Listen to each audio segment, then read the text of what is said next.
Hello everybody, Marcus Guiliano here, your chef on a mission. So let's talk about OpenTable. OpenTable is an extremely popular platform that a lot of restaurants use.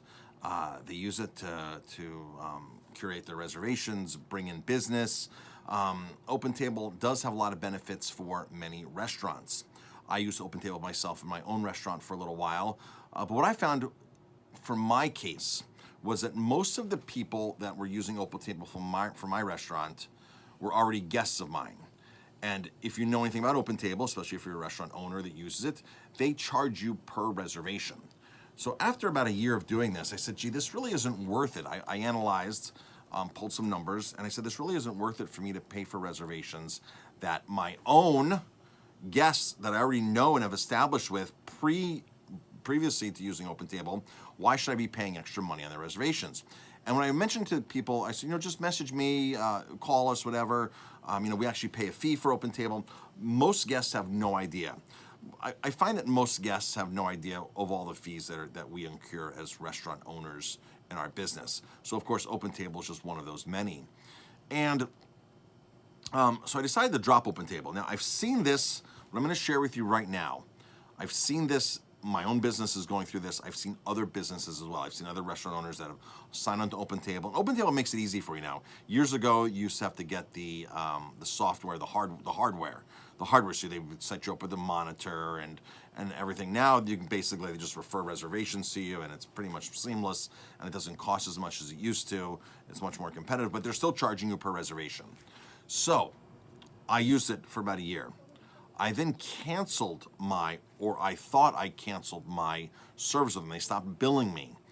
So I've noticed that several people throughout the pandemic, throughout COVID, would say, gee, we can't get a reservation, you're booked, you're closed, you can't get a reservation. I didn't know what they were talking about.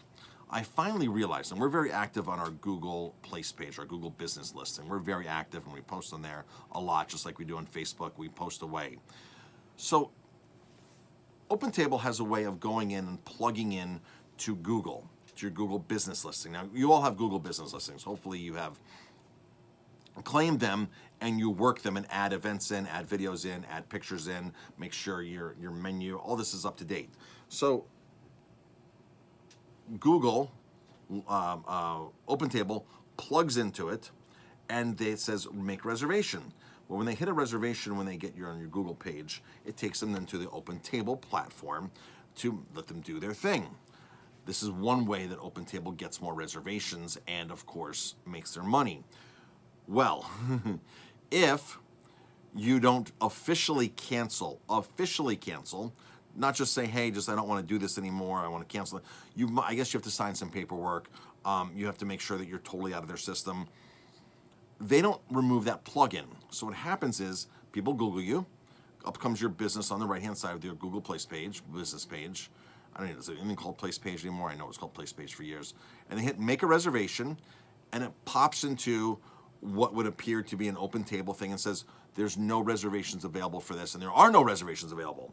Now, I've seen this happen with several other restaurants. It's happened to mine. Then you call OpenTable, and you say, hey, what in the world's going on here? You've hijacked my reservations, and this and that, and they can honestly care less about this.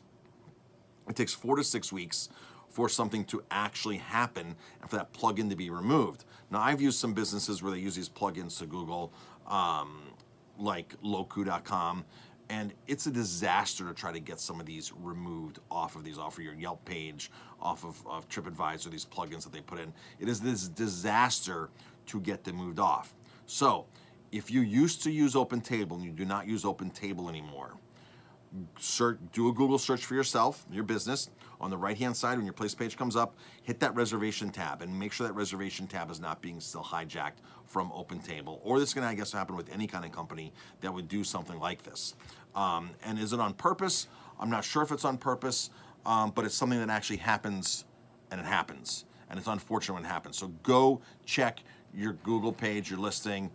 I'm Marcus Guiliano. Check out all my other work, 50mistakes.com, and leave a comment, stop by, send an email.